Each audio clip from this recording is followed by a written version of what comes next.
Señor Pache, ¿y si usted fuera mi padre?, susurró la pequeña, aún temblando tras ser rescatada por aquel enigmático guerrero apache, sin saber que esas palabras encenderían un destino que sellaría para siempre sus vidas. Año 1727. Sierra Alvar, una zona áspera y olvidada al norte del Nuevo México, donde las colinas parecían tragarse la luz y el viento traía consigo un murmullo de historias que nadie se atrevía a contar en voz alta.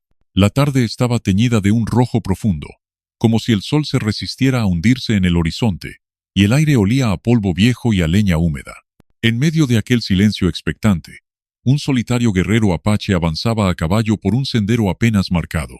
Su nombre era Coan, un hombre cuya mirada era tan firme como el filo de su cuchillo de obsidiana. Sus manos, endurecidas por años de caza y guerra, sostenían las riendas con la calma de quien ha aprendido a desconfiar del mundo sin mostrarlo. No buscaba compañía. En su vida, la soledad era más que una elección. Era una coraza. Pero ese día, la coraza estaba a punto de agrietarse. Al pie de un arroyo seco, junto a un mezquite retorcido, había un bulto envuelto en una manta de lana raída.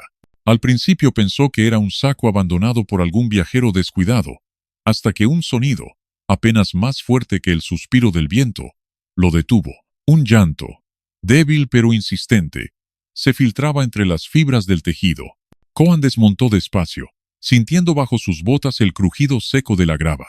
Se inclinó, retiró con cuidado la manta y encontró unos ojos grandes, oscuros y llenos de lágrimas. La niña, de no más de 6 años, lo miraba como si lo conociera desde siempre, con esa mezcla de temor y esperanza que solo los que han perdido todo pueden sostener. «Señor Apache, ¿puede ser mi papá?», preguntó ella con un hilo de voz tan suave que casi se confundía con el rumor lejano del viento. El guerrero no respondió. Su mandíbula se tensó y, por un instante, su mirada se perdió más allá de la niña, como si hubiera visto a través de ella un recuerdo demasiado doloroso para nombrar. Pero en el fondo de sus ojos algo había cambiado. El cielo rugió con un trueno distante, y el viento se levantó de golpe, como si la tierra misma hubiera escuchado la pregunta. Lo que Coan no sabía era que ese instante, en medio de la Sierra Alvar, sería el punto de partida de un destino que ni la niña ni él podrían desandar jamás. El aire en Sierra Alvar parecía más denso después de aquella pregunta. El sol, que minutos antes teñía de cobre las rocas, se ocultaba tras nubes bajas, proyectando sombras largas que deformaban los contornos de los mezquites y cañones. Coan, aún agachado frente a la niña, percibía cada sonido con una claridad aguda. El roce de las hojas secas, el crujir de la madera vieja, incluso el latido irregular de aquel pequeño corazón que golpeaba bajo la manta. No se movieron por largos segundos. Ella lo observaba, como si esperara que el guerrero pudiera leer en sus ojos todo lo que había vivido. Él, en cambio, mantenía la mirada fija, evaluando, calculando, no porque desconfiara de la niña, sino porque había aprendido a desconfiar del mundo entero. «¿Dónde está tu madre?», preguntó al fin, con un tono grave que más parecía una orden que una pregunta. La pequeña tragó saliva. Sus labios temblaron, y por un momento pareció que iba a romper en llanto, pero no lo hizo. Sus palabras salieron despacio, como si pesaran más de lo que su voz podía sostener. Ella no pudo seguir. Coan frunció el ceño. Aquella frase no explicaba nada, pero en su brevedad llevaba el peso de algo irreparable. El apache miró alrededor. Las huellas en el suelo eran recientes, pero no las suficientes para saber si venían de un grupo o de una sola persona. El rastro se perdía hacia el este, en dirección a un cañón que él conocía bien. Demasiado bien. «¿Quién te dejó aquí?», insistió, esta vez con una dureza que buscaba quebrar cualquier silencio. La niña bajó la mirada.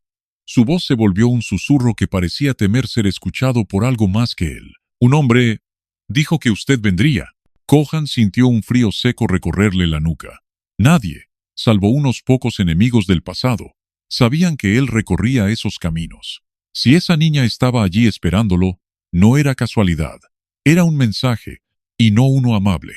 La tomó en brazos, sintiendo lo ligera que era, como si la vida misma apenas se aferrara a ella. El olor a humo viejo impregnaba su cabello, señal de que había estado cerca de un campamento o de una quema reciente. Mientras montaba a su caballo, Su instinto le gritaba que no permanecieran más tiempo en aquel claro. El silencio que antes parecía natural ahora estaba demasiado afinado, demasiado intencionado, como el de un cazador que aguarda el momento exacto para atacar. «Te llevaré a un lugar seguro», murmuró, más para sí mismo que para la niña. Pero mientras se alejaban, un sonido cortó el aire. 3 golpes secos de madera contra piedra, repetidos con un ritmo exacto. Kohan no necesitaba ver para saber lo que significaban. Era una señal apache, pero no de su gente. Apretó las riendas y espoleó al caballo, sintiendo que algo o alguien lo seguía, y que el tiempo para descubrir la verdad estaba a punto de agotarse. La noche ya había caído cuando Kohan divisó, a través de la penumbra moteada por la luz de la luna, las siluetas irregulares del campamento fantasma de Piedra Quemada. No era un lugar al que llegara por accidente. Lo conocía desde hacía años, cuando todavía quedaban techos sobre algunas chozas, y los fogones exhalaban humo. Ahora, solo quedaban paredes bajas de adobe erosionado, postes ennegrecidos por el fuego, y el silencio inquietante de un lugar que había visto demasiada muerte. El caballo avanzó despacio, sus cascos hundiéndose en el polvo fino, que lo cubría todo. Kohan desmontó sin decir una palabra, y levantó a la niña con cuidado. El aire allí tenía un olor particular, mezcla de tierra vieja, ceniza y algo más, un leve aroma metálico que le recordó la sangre seca. Ese olor nunca desaparecía del todo en Piedra Quemada. Eligió una estructura semiderruida para pasar la noche. El techo estaba abierto al cielo, pero 3 paredes resistían todavía. Mientras la niña se acomodaba sobre una manta áspera que él extendió sobre el suelo, Kohan recorrió el interior con la mirada, y fue entonces cuando las vio. En la pared del fondo, a media altura, había marcas talladas en la arcilla endurecida. No eran simples arañazos de desgaste, eran símbolos, viejos, pero precisos. Su corazón latió más fuerte al reconocer algunos de ellos. Representaban alianzas, pactos y traiciones. Y en medio de ese mapa rudimentario de signos, uno resaltaba con más fuerza: el glifo, que llevaba su propio nombre apache. Kohan se acercó, pasando los dedos sobre las hendiduras. El trazo estaba hecho con mano segura, no más de unos pocos meses atrás.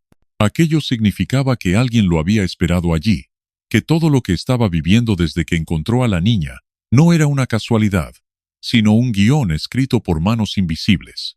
¿Sabes qué es esto?, preguntó girando hacia la pequeña.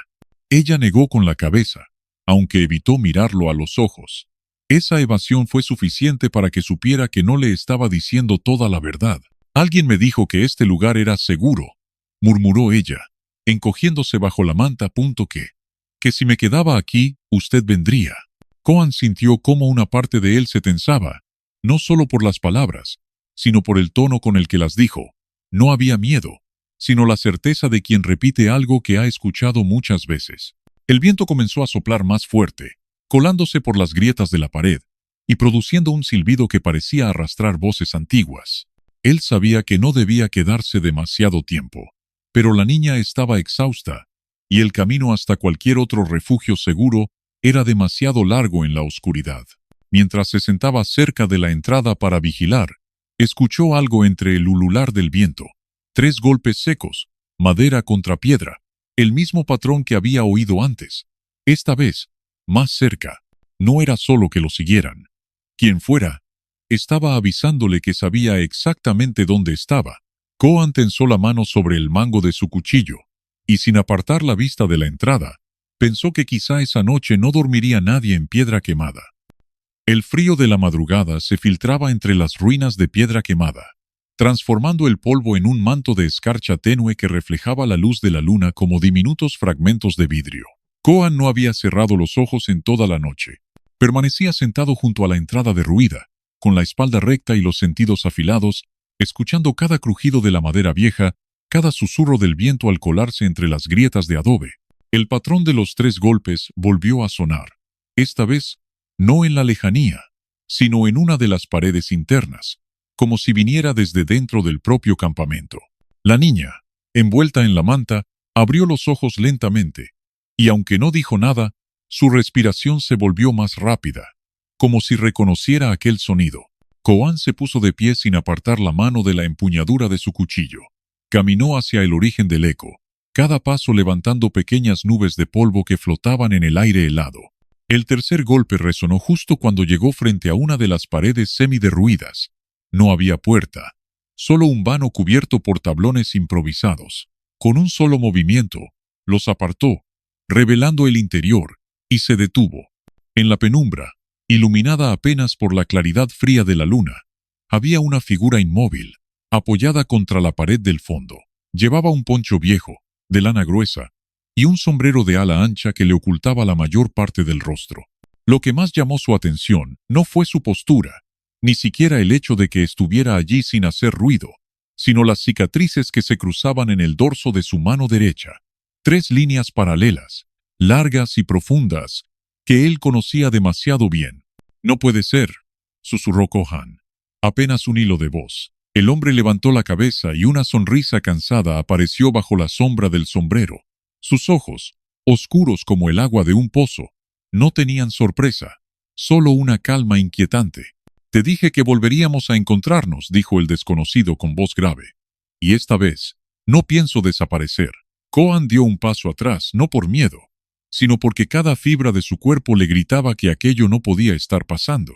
Esa voz pertenecía a un hombre que él había visto morir hacía ya 6 inviernos, cuando la emboscada en Paso de las Sombras dejó el río teñido de rojo. Recordaba con claridad cómo el agua se lo llevó, arrastrándolo bajo la corriente. «Vi tu cuerpo hundirse», dijo Kohan, intentando controlar la tensión en su mandíbula. «No había forma de que salieras vivo». El hombre o lo que fuera ahora inclinó la cabeza hacia la niña, que lo observaba desde su rincón con una mezcla de miedo y familiaridad. «No vine por ti», Kohan respondió despacio. «Vine por ella». Un silencio espeso se apoderó del aire, y fue entonces cuando Kohan notó que el viento había cesado por completo. Ni una hoja se movía. El silencio no era natural, era el tipo de calma que precede a una tormenta o a un ataque. Kohan apretó el cuchillo y se colocó entre la niña y aquel hombre, consciente de que las respuestas que buscaba podían costarle más que la vida. Kohan no recordaba la última vez que su respiración había sido tan pesada. Sentía el calor del aire que expulsaba chocar contra el frío cortante de la madrugada, formando nubes de vapor que parecían pequeños fantasmas saliendo de su boca.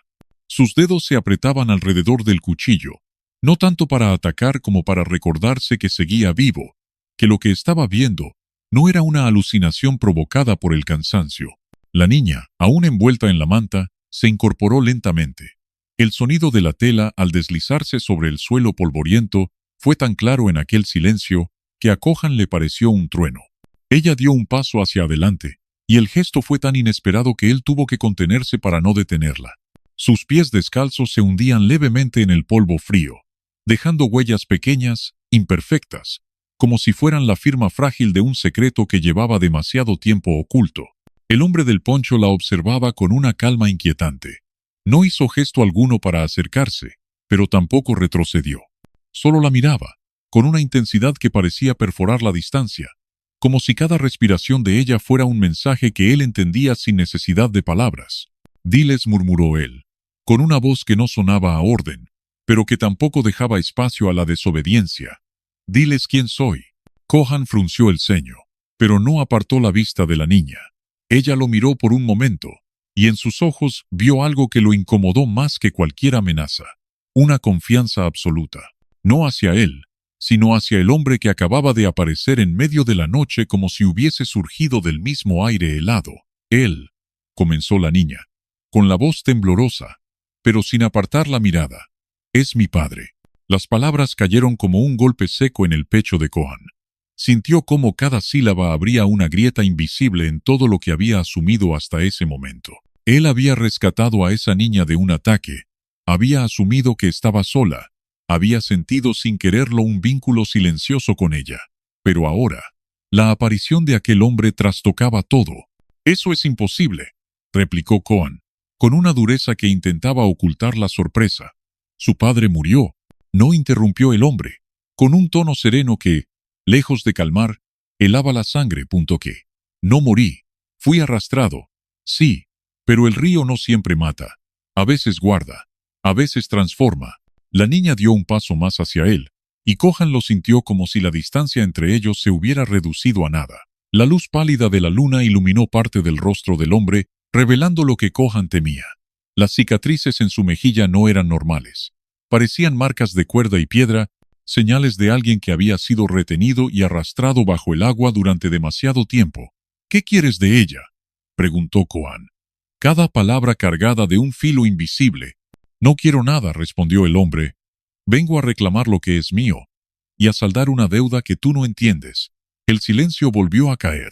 Pero ya no era solo ausencia de sonido. Era como si todo el entorno se hubiera retirado, como si la noche entera se concentrara en ese punto donde 3 vidas se encontraban, y ninguna podía retroceder. Entonces, sin previo aviso, un ruido sordo resonó desde fuera, pasos apresurados sobre la grava, y un murmullo de voces apagadas que se acercaban. Kohan giró la cabeza apenas un instante, lo suficiente para notar que no estaban solos. El hombre del poncho sonrió, no con burla, sino con una certeza peligrosa. Llegaron antes de lo que pensé, dijo, ajustando el sombrero sobre su frente, y vienen por todos nosotros. El primer indicio de que no estaban solos no fue el sonido, sino la vibración. Un temblor casi imperceptible se filtró desde el suelo hacia las plantas de los pies de Kohan, como si la tierra misma estuviera anticipando lo que se aproximaba. Era un pulso irregular, pero constante, que se confundía con el latido acelerado de su propio corazón. Solo cuando afinó el oído pudo distinguirlo. El repiqueteo de cascos, el roce metálico de armas golpeando contra monturas, el eco de botas golpeando grava suelta. La niña, instintivamente, retrocedió un paso hacia él. No dijo nada, pero el temblor en sus dedos delató que había reconocido aquel sonido mucho antes que Kohan. El hombre del poncho, en cambio, permanecía quieto, como si cada paso que se acercaba fuera parte de un plan que había previsto con antelación. La noche, que hasta ese momento había sido un manto de calma tensa, comenzó a quebrarse con pequeños destellos de luz que se abrían paso entre la neblina del polvo. Eran antorchas, y su fuego no era cálido, sino agresivo, iluminando rostros que aún estaban lejos, pero cuyas sombras dibujaban expresiones endurecidas por la intención de cazar. Kohan apretó la mandíbula. Su experiencia le decía que aquel no era un grupo de viajeros ni de pastores extraviados. Venían con el paso de los que persiguen, no de los que buscan. Sus movimientos eran coordinados, y cada uno parecía ocupar un lugar asignado en una formación que no dejaba cabos sueltos. ¿Quiénes son?, preguntó, sin apartar la vista del resplandor que se aproximaba. El hombre del poncho sonrió, pero no fue una sonrisa de alivio ni de burla. Fue un gesto cargado de una calma que solo podía tener quien ya ha convivido con la muerte. Depende de a quién le preguntes, respondió, sin bajar la voz. Para algunos, son justicieros. Para otros, son verdugos con permiso. La niña lo miró, y en su rostro apareció una expresión difícil de descifrar, mezcla de miedo y reconocimiento. Kohan notó ese detalle, pero no tuvo tiempo de interrogarla. El viento cambió de dirección, trayendo consigo un olor inconfundible, cuero viejo, sudor rancio y pólvora, el tipo de olor que se queda impregnado en las ropas, mucho después de una masacre. El primer jinete cruzó la línea de sombras, revelando un rostro marcado por cicatrices y unos ojos pequeños que parecían siempre entrecerrados, evaluando todo a su alrededor con una desconfianza crónica. Llevaba una chaqueta de piel curtida, manchada en lugares donde el cuero había absorbido más que agua. Detrás de él, otros 5 hombres montados avanzaban en formación abierta, con las manos cerca de las fundas de sus armas. Kohan sintió como el aire se espesaba. No era el miedo lo que lo inmovilizaba, sino la certeza de que cualquier movimiento en falso podría provocar un derramamiento de sangre. Sabía que, en situaciones así, la primera palabra, el primer gesto, podía decidir si la noche terminaba en negociación o en entierro. «Vienen por mí», dijo el hombre del poncho, rompiendo el silencio con una naturalidad inquietante. «Y si tú decides quedarte aquí, también vendrán por ti y por ella». Kohan lo miró fijamente, tratando de leer en sus ojos si aquello era una amenaza o una advertencia. Pero lo único que encontró fue un brillo seco, como el de una piedra que ha resistido demasiadas tormentas. El grupo desmontó a unos 10 pasos de ellos. El líder, un hombre ancho de hombros con una barba espesa y descuidada, dio un paso al frente. Sus botas hundieron la grava con un crujido que sonó más fuerte de lo que debería. No llevaba antorcha, pero el fuego que lo iluminaba desde atrás dibujaba su silueta como una sombra recortada contra el humo. «Te buscamos desde hace mucho», Jerome dijo, pronunciando el nombre con un peso que parecía arrastrar años de rencor, «y veo que traes compañía». La niña se tensó. Coan sintió cómo su respiración se aceleraba contra su brazo. Jerome, si ese era realmente el nombre del hombre del poncho, no mostró sorpresa por haber sido identificado. De hecho, parecía complacido. «No vine a esconderme», respondió con un tono firme, casi solemne. «Vine a devolver algo que ustedes perdieron». El líder del grupo arqueó una ceja. «¿Y qué sería eso?». Jerome giró apenas la cabeza hacia la niña, y esa mínima acción fue suficiente para que el ambiente se volviera aún más pesado. Coan entendió, en ese instante, que lo que estaba a punto de revelarse no era un simple intercambio de información. Iba a ser una detonación. Y entonces, antes de que nadie pudiera reaccionar, una de las antorchas se apagó con un silbido repentino, como si algo invisible hubiera soplado sobre ella. La oscuridad se cerró un poco más alrededor de todos, y un murmullo bajo comenzó a recorrer al grupo montado. Algo en la noche había cambiado, y no tenía nada que ver con ellos. El silencio que siguió a la súbita extinción de la antorcha no fue un silencio normal. No era la pausa que precede a una negociación, ni la calma artificial de dos grupos, evaluándose antes de atacar. Era un silencio vivo, como si la noche misma hubiera decidido contener la respiración para escuchar lo que iba a suceder. Coan sintió el cambio primero en la piel. Un frío húmedo se deslizó desde la nuca hasta la base de la espalda. No el frío del viento, sino el de algo que no debía estar allí. El aire, antes cargado con el calor de las antorchas y el olor áspero de los caballos, ahora traía una fragancia más densa. Humo de leña mojada, tierra recién removida, y ese matiz indefinible que tiene el polvo cuando se mezcla con sangre seca. Uno de los hombres montados giró la cabeza, intentando encontrar la causa de aquel apagón, y en el reflejo tembloroso de las antorchas restantes, Coan alcanzó a ver un destello que no pertenecía a ningún arma. No era metal, era un brillo húmedo, como el de unos ojos que observaban desde la negrura. Jerome, si ese era realmente su nombre, no se movió. Era como si estuviera esperando que algo así ocurriera, como si hubiera calculado que la noche, en algún momento, reclamaría protagonismo. La niña, en cambio, se pegó aún más a Coan, y el guerrero sintió cómo su pequeño cuerpo temblaba, no solo de miedo, sino de una especie de reconocimiento instintivo, como si supiera que lo que estaba por aparecer ya había cruzado su vida antes. El líder de los hombres, el de la barba espesa, no se dejó intimidar fácilmente. Dio un paso hacia adelante, aplastando grava bajo su peso, y habló con un tono de voz que intentaba imponerse sobre la creciente inquietud. «Sea lo que sea que estás intentando, Jerome, no funcionará. Hemos cabalgado demasiadas noches para asustarnos con sombras». Pero en el momento en que pronunció la última palabra, una ráfaga súbita atravesó el claro. No era viento corriente. Llevaba partículas de polvo fino que arañaban la piel como pequeñas cuchillas, y con ella vino un susurro grave, gutural, que nadie pudo identificar como humano. No eran palabras, al menos no en ningún idioma que alguno de ellos reconociera, pero tenían un ritmo, una cadencia, como el murmullo de una plegaria repetida durante siglos. Uno de los caballos se encabritó, girando bruscamente y casi derribando a su jinete. Otro retrocedió, relinchando con desesperación, mientras las sombras a la orilla del claro parecían alargarse, estirándose hacia ellos como dedos buscando presa. Coan, que había aprendido a leer el lenguaje del miedo en hombres y animales, supo que aquello no era simple sugestión.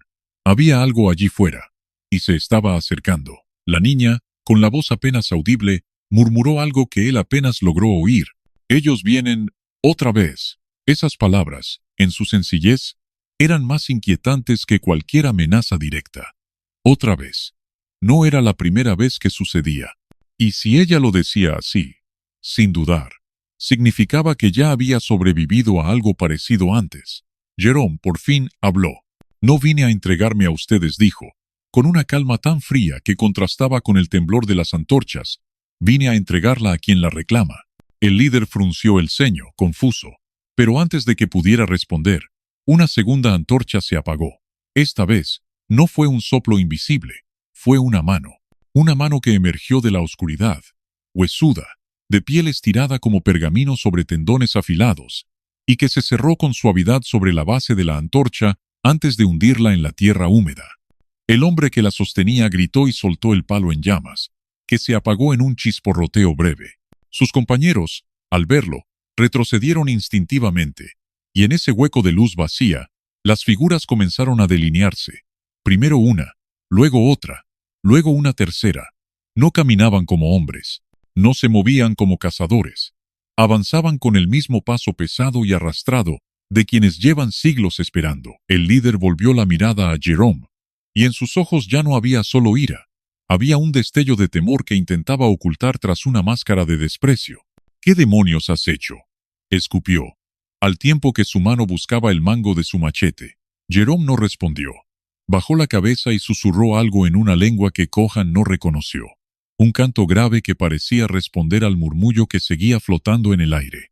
La niña, aún aferrada al brazo del apache, cerró los ojos, como si supiera que ese canto marcaba el inicio de algo que ya no podría detenerse.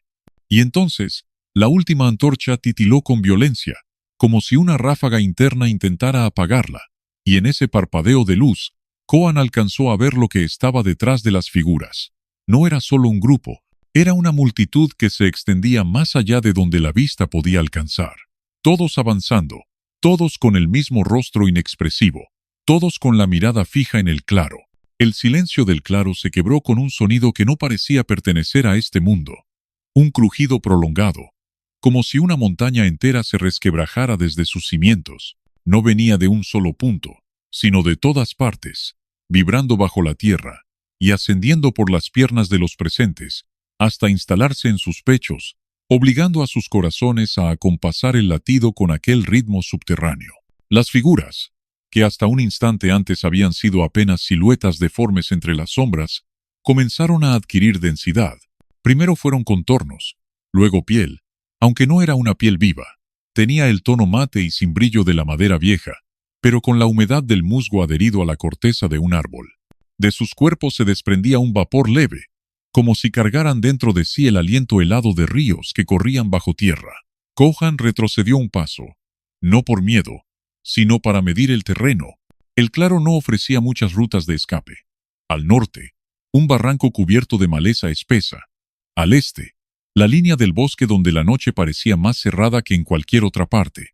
Al sur, el sendero por el que habían llegado, ahora bloqueado por 3 de aquellas presencias. Solo el oeste, una subida empinada y pedregosa, parecía ofrecer una oportunidad, pero para alcanzarla, habría que cruzar frente a las figuras que avanzaban.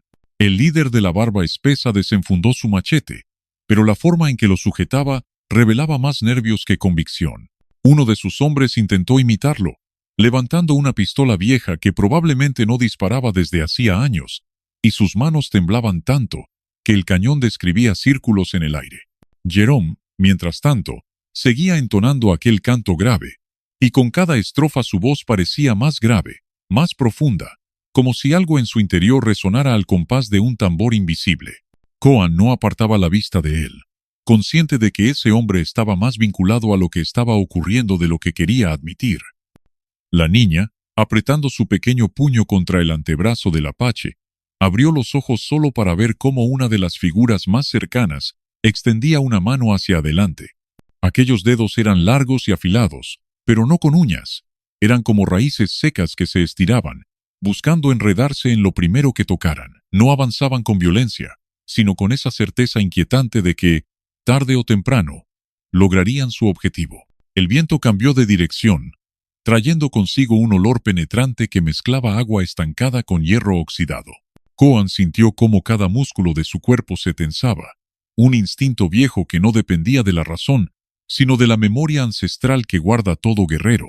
Estaba ante algo que no podía ser matado de manera convencional. Uno de los hombres montados perdió el control. Con un grito sofocado, arrojó su arma al suelo y echó a correr hacia el bosque, rompiendo ramas y hojas a su paso. Alcanzó a dar apenas 4 pasos antes de que una sombra se deslizara desde el límite de los árboles y lo interceptara. No hubo forcejeo, simplemente lo envolvió como una ola oscura, y cuando esa ola se retiró, el hombre ya no estaba. Ese instante de horror colectivo abrió una grieta en la frágil disciplina del grupo. El pánico comenzó a latir entre ellos, desordenando las filas, y las figuras aprovecharon para avanzar un paso más, cerrando aún más el círculo. La última antorcha que quedaba titiló una vez, 2 veces, y luego se apagó, dejando al claro iluminado únicamente por el pálido resplandor de la luna, filtrándose entre las ramas altas. En esa penumbra plateada, Koan vio con claridad algo que el resto parecía no haber notado. Los ojos de las figuras no eran opacos. Brillaban con un fulgor tenue, como el reflejo del agua a la luz de las estrellas, y en ese brillo había un patrón. Todos estaban fijos en la niña. No miraban a los hombres. No miraban a Jerome. No miraban a él. Solo a ella. El apache sintió un frío más profundo que cualquier viento nocturno. No importaba qué eran aquellas presencias, ni de dónde venían.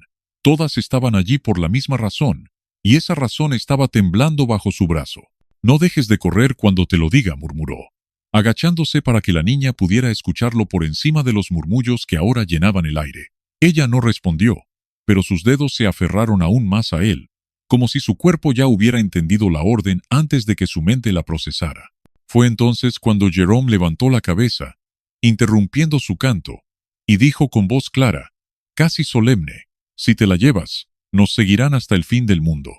Si la entregas, todo termina aquí». El corazón de Koan golpeó fuerte en su pecho, no por la amenaza, sino por la certeza que percibió en esas palabras. Y en ese instante, mientras el círculo se cerraba y el aire se espesaba como si fuera agua, el apache comprendió que la noche no les permitiría quedarse en medio. Tendría que elegir, ahora. El silencio previo a la tormenta nunca había pesado tanto sobre unos hombres. El aire se volvió espeso, como si cada bocanada que intentaban inhalar estuviera cargada de polvo invisible y humedad antigua. Koan, con la niña aún colgando de su brazo, no apartaba la vista de las figuras que bloqueaban la subida al oeste.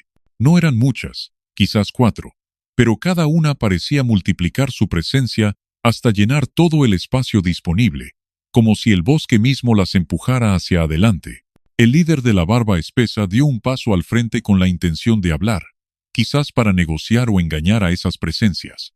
Pero en cuanto abrió la boca, el aire que lo rodeaba pareció succionarle las palabras. Su voz murió antes de nacer, ahogada en un murmullo que no pertenecía a ningún ser vivo. Koan comprendió que no podían esperar un segundo más. Si lo hacían, el círculo se cerraría por completo y no habría salida. Solo una lenta absorción hacia ese lugar sin retorno del que ya habían visto muestras. Se inclinó hacia la niña, hablándole tan bajo que sus palabras se confundieron con el viento, y luego, con un gesto rápido, le hizo entender que debía sujetarse con ambas manos a su cuello. Ella obedeció, enroscando sus pequeños brazos con una fuerza que no parecía posible en un cuerpo tan frágil. Entonces, el apache se lanzó. El primer paso fue una explosión de energía que rompió la inmovilidad del grupo. Avanzó directo hacia la figura más cercana, no con la intención de golpearla, sino de atravesar el espacio que ocupaba antes de que tuviera tiempo de reaccionar. Su hombro chocó contra algo sólido y frío, como empujar un tronco empapado. La sensación fue tan helada que le recorrió todo el brazo hasta clavársele en el pecho. Pero no se detuvo. Detrás de él, el caos se desató. El líder de la barba espesa gritó órdenes incoherentes. Los demás hombres disparaban armas que escupían chispas inútiles, o agitaban machetes que atravesaban aire. Las figuras, en cambio, no respondían como lo haría un enemigo de carne. Cada vez que una hoja o una bala los atravesaba, se disolvían en una nube de vapor oscuro para reaparecer a pocos pasos de distancia, intactos. Kohan llegó a la base de la pendiente, un tramo cubierto de piedras sueltas y raíces, que parecían tendidas a propósito para atrapar el pie del que intentara subir sin cuidado. No podía escalar despacio. Sabía que si perdía la inercia, algo, quizás el mismo aire, se cerraría sobre él. El primer tramo lo subió de un salto, apoyando la planta del pie en un saliente angosto y usando su brazo libre para impulsarse al siguiente nivel. La niña, pese al movimiento brusco, se mantenía firme, su rostro enterrado contra el hombro del apache, evitando mirar atrás. Pero él sí miró, y lo que vio le confirmó que aquella huida no sería sencilla. 3 figuras habían comenzado a seguirlo directamente, ignorando al resto del grupo. No escalaban como un humano lo haría.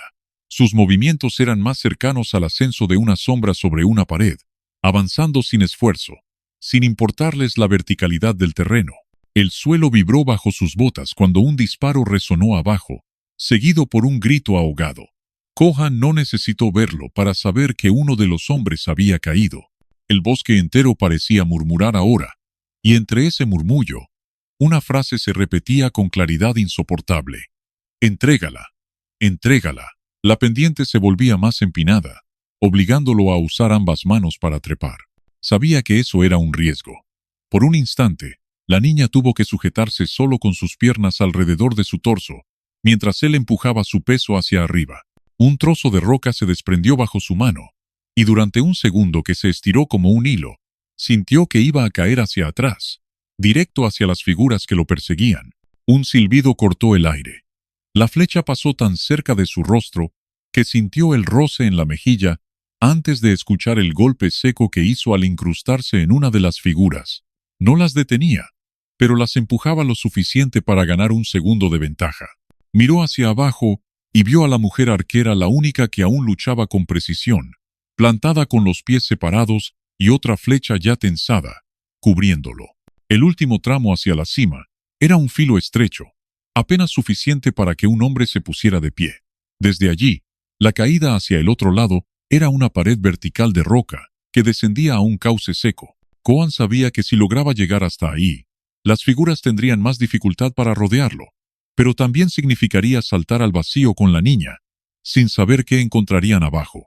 Un rugido extraño, profundo y grave, comenzó a subir desde el bosque, como si una bestia gigantesca despertara de un sueño largo. Las figuras se detuvieron un instante, todas al mismo tiempo, y al hacerlo, ese murmullo de entrégala se apagó. Kohan no supo si aquello era una señal de que lo peor estaba por llegar, pero su instinto le gritó que lo era. Clavó el pie en la última roca y se impulsó hacia el filo. El aire frío de la altura le golpeó el rostro, y la niña levantó la cabeza justo para ver lo que él veía. Al otro lado, en el fondo del cauce seco, algo se movía, y no estaban solos.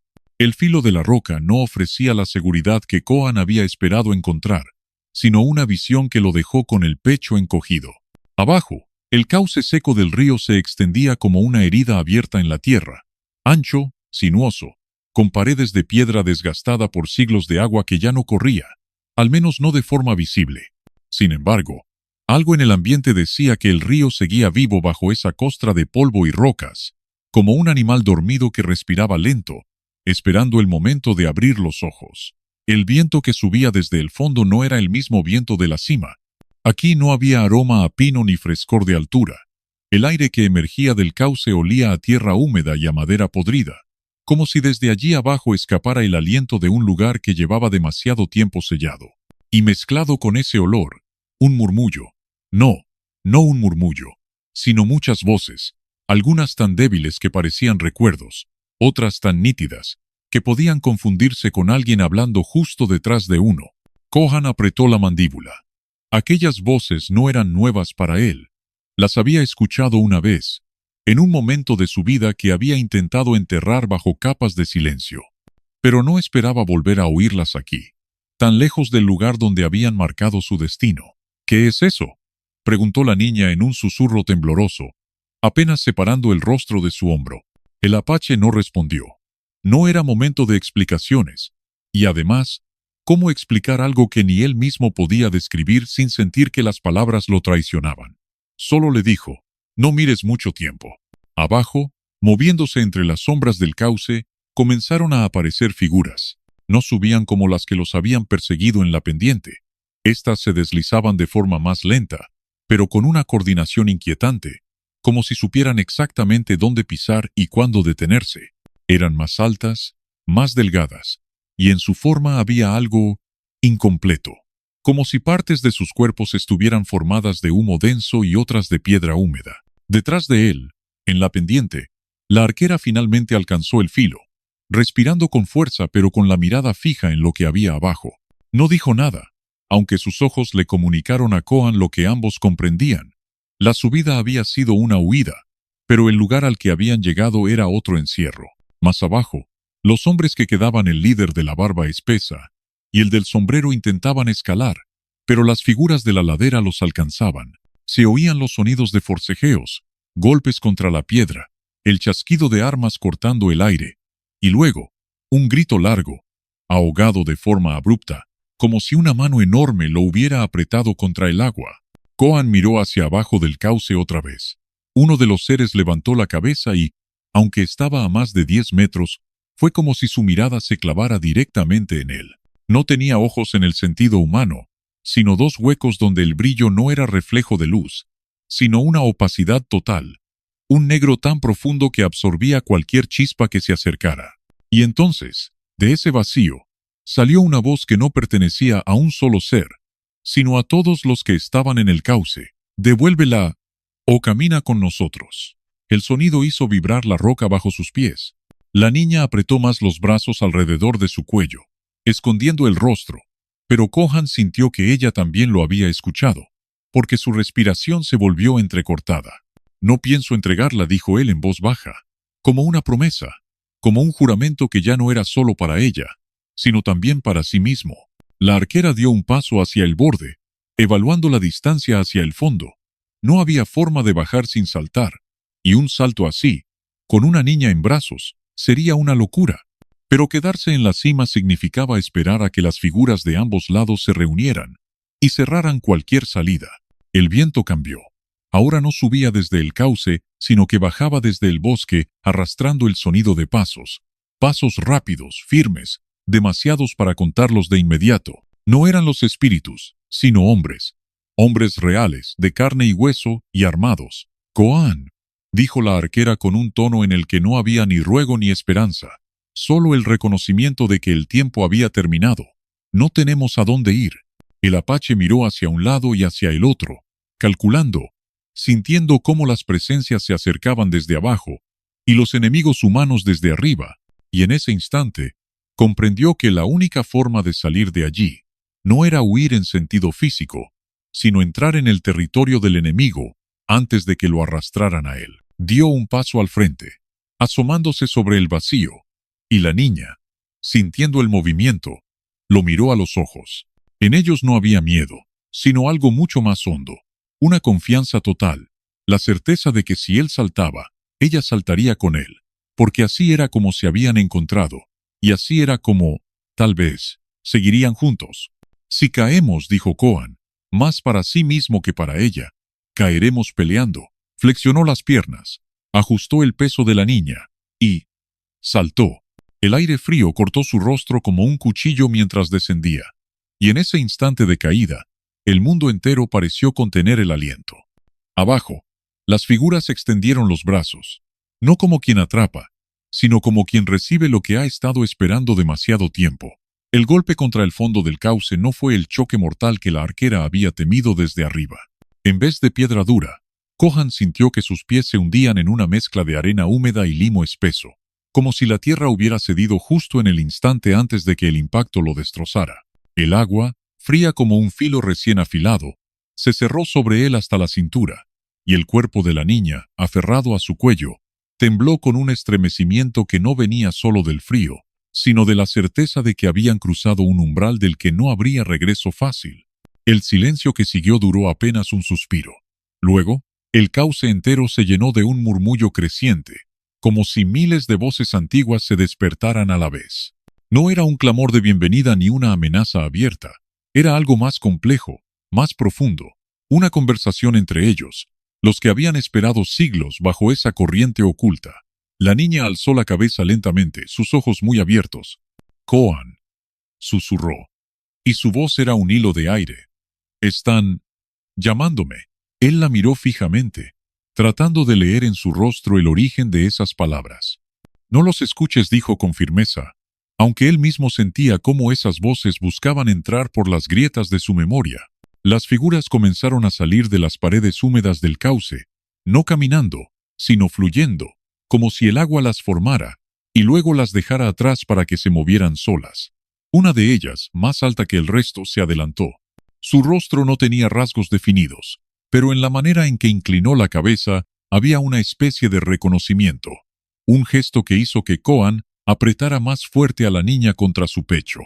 La voz que salió de esa figura no sonó en el aire, sino dentro del cráneo de ambos, un latido que se traducía en palabras: ella es la llave, tú eres el guardián. Pero el pacto no se rompió. Koan dio un paso atrás, sintiendo el lodo succionarle las botas. No la tendrán. No mientras yo respire. El murmullo colectivo se intensificó, y el agua subió, primero hasta las rodillas, luego hasta la cintura. No estaba lloviendo. No había río en la superficie. Era como si las entrañas de la tierra se abrieran para inundar su propio secreto. La niña, en cambio, dejó de temblar. Sus manos dejaron de aferrarse con desesperación y se posaron suavemente en el cuello de Koan, como si quisiera tranquilizarlo. No quieren hacerme daño, dijo. Y en sus palabras había una calma inquietante. Quieren que recuerde. La figura alta alzó un brazo, y en el aire, justo encima del agua, comenzó a formarse una imagen. Un hombre apache, joven, con el mismo porte que Kohan, pero con cicatrices distintas, llevando en brazos a un bebé. El fondo era el mismo cauce, pero lleno de agua viva, brillante bajo la luz de la luna. Kohan sintió un golpe en el pecho. Reconocía a ese hombre. Era su padre, muerto cuando él tenía apenas 5 años. Y el bebé llevaba en la frente un lunar idéntico al de la niña que sostenía ahora. La figura habló otra vez. La sangre vuelve a su cauce. El ciclo se cierra. Kohan entendió entonces que no se trataba solo de protegerla por un impulso de honor o compasión. Esa niña estaba unida a él por un vínculo que el tiempo había intentado borrar, pero que la muerte y el agua habían preservado. Ella era familia. El agua ya llegaba al pecho, y las figuras se acercaban más. Algunas tocaban sus brazos o el borde de su ropa, pero no con violencia. Era como un reconocimiento, un paso de testigo. La niña lo miró con una mezcla de inocencia y gravedad que ningún niño debería tener. «¿Puede ser mi papá?», repitió.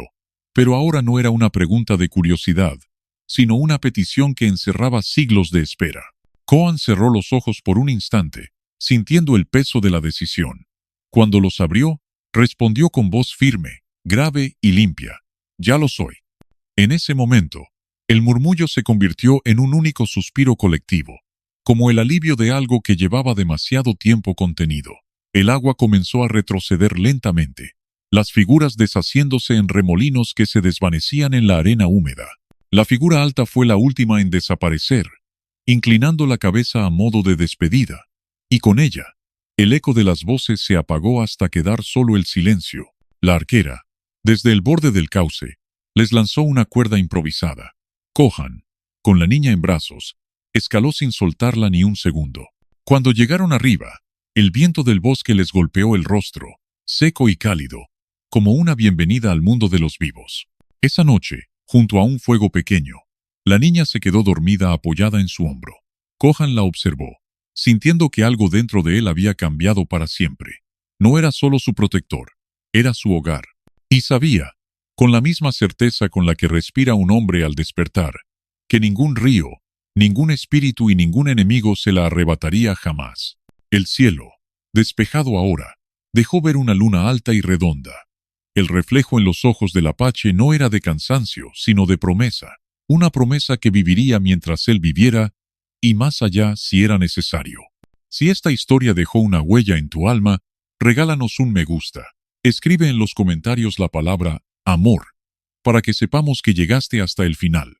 Comparte este viaje con alguien que crea en las segundas oportunidades, y suscríbete al canal para más historias que curan, inspiran y transforman.